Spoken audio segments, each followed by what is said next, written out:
Hi hello ಎಲ್ಲರಿಗೂ ನಮಸ್ಕಾರ ವೀಕ್ಷಕರೇ, ದೀಪಾ ಸವರಿಚಿ ಚಾನಲ್ಗೆ ಸ್ವಾಗತ.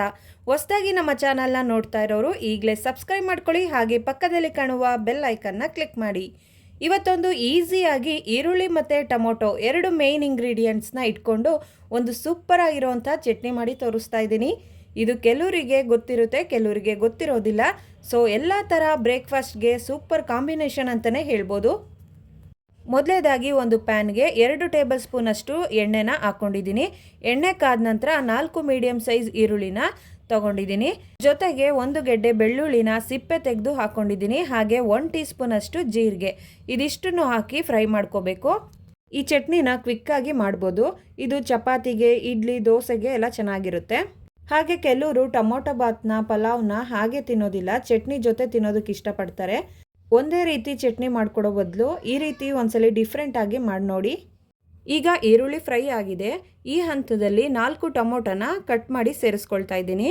ಜೊತೆಗೆ ಸ್ವಲ್ಪ ಹುಣಸೆಹಣ್ಣು ಹಾಕಿ ಫ್ರೈ ಮಾಡ್ಕೋಬೇಕು. ಇಲ್ಲಿ ನಾನು 4 ಈರುಳ್ಳಿಗೆ 4 ಟೊಮೊಟೊ ತೊಗೊಂಡಿದ್ದೀನಿ. 2 ಸಮವಾಗಿ ತೊಗೋಬೇಕು.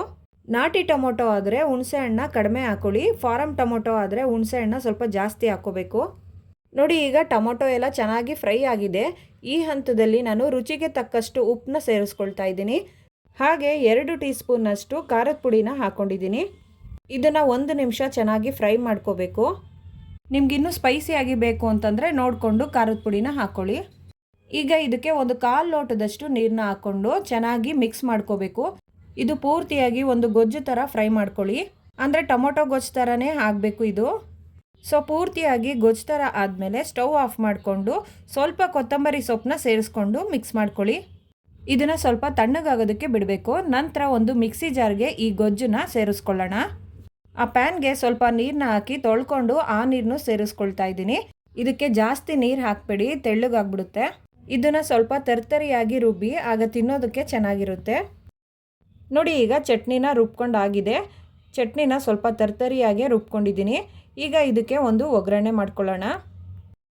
ಒಗ್ಗರಣೆಗೆ 1 ಟೇಬಲ್ ಸ್ಪೂನಷ್ಟು ಎಣ್ಣೆ ಹಾಕ್ಕೊಳ್ತಾ ಇದ್ದೀನಿ. ಎಣ್ಣೆ ಕಾದ ನಂತರ 1/4 ಟೀ ಸ್ಪೂನ್ ಸಾಸಿವೆ, 1/4 ಟೀ ಸ್ಪೂನ್ ಜೀರಿಗೆ, ಅರ್ಧ ಟೀ ಸ್ಪೂನಷ್ಟು ಕಡಲೆಬೇಳೆ, ಅರ್ಧ ಟೀ ಸ್ಪೂನಷ್ಟು ಉದ್ದಿನಬೇಳೆ, ಇದಿಷ್ಟನ್ನು ಹಾಕಿ ಫ್ರೈ ಮಾಡ್ಕೋಬೇಕು. ಇದನ್ನು ಲೋ ಫ್ಲೇಮಲ್ಲೇ ಇಟ್ಕೊಂಡು ಫ್ರೈ ಮಾಡ್ಕೋಬೇಕು. ಕಡಲೆಬೇಳೆ, ಉದ್ದಿನಬೇಳೆ ಸೀದೋದ್ರೆ ಚಟ್ನಿ ಟೇಸ್ಟು ಚೇಂಜ್ ಆಗುತ್ತೆ. ಈಗ ಸ್ವಲ್ಪ ಕರಿಬೇವು, 1/4 ಟೀ ಸ್ಪೂನ್ ಇಂಗು, ಇಷ್ಟನ್ನು ಹಾಕಿ ಒಂದ್ಸಲ ಮಿಕ್ಸ್ ಮಾಡಿಕೊಂಡು ಸ್ಟವ್ ಆಫ್ ಮಾಡ್ಕೊಳ್ಳೋಣ. ನಂತರ ರುಬ್ಬಿಟ್ಕೊಂಡಿರೋ ಚಟ್ನಿನ ಇದಕ್ಕೆ ಸೇರಿಸ್ಕೊಂಡು ಒಂದ್ಸಲಿ ಮಿಕ್ಸ್ ಮಾಡ್ಕೊಳ್ಳಿ. ಹಾಗೆ ಮಿಕ್ಸಿ ಜಾರ್ಗೆ ಸ್ವಲ್ಪ ನೀರನ್ನ ಹಾಕಿ ತೊಳ್ಕೊಂಡು ಅದನ್ನು ಸೇರಿಸ್ಕೊಂಡು ಮಿಕ್ಸ್ ಮಾಡ್ಕೊಳ್ಳಿ. ಈ ಚಟ್ನಿಗೆ ಸ್ವಲ್ಪ ಉಪ್ಪು, ಹುಳಿ, ಖಾರ ಎಲ್ಲ ಸ್ವಲ್ಪ ಜಾಸ್ತಿ ಇದ್ದರೆ ತಿನ್ನೋದಕ್ಕೂ ಚೆನ್ನಾಗಿರುತ್ತೆ. ಇದನ್ನು 1-2 ದಿನದವರೆಗೂ ಒಂದು ಏರ್ಟೈಟ್ ಬಾಕ್ಸ್ಗೆ ಹಾಕಿ ಫ್ರಿಜ್ನಲ್ಲಿ ಸ್ಟೋರ್ ಮಾಡ್ಕೋಬೋದು. ಯಾವಾಗಲೂ ಒಂದೇ ಥರ ಚಟ್ನಿನ ಮಾಡ್ಕೊಂಡು ತಿಂದು ಬೇಜಾರಾಗಿದ್ದರೆ ಈ ರೀತಿ ಒಂದ್ಸಲ ಟ್ರೈ ಮಾಡಿ ನೋಡಿ. ಹೇಗಿತ್ತು ಅಂತ ಕಮೆಂಟ್ ಮಾಡಿ ತಿಳಿಸಿ. ರೆಸಿಪಿ ಇಷ್ಟ ಆದರೆ ವಿಡಿಯೋಗೊಂದು ಲೈಕ್ ಮಾಡಿ, ಶೇರ್ ಮಾಡಿ, ಸಬ್ಸ್ಕ್ರೈಬ್ ಮಾಡೋದನ್ನು ಮರಿಬೇಡಿ. Thank you.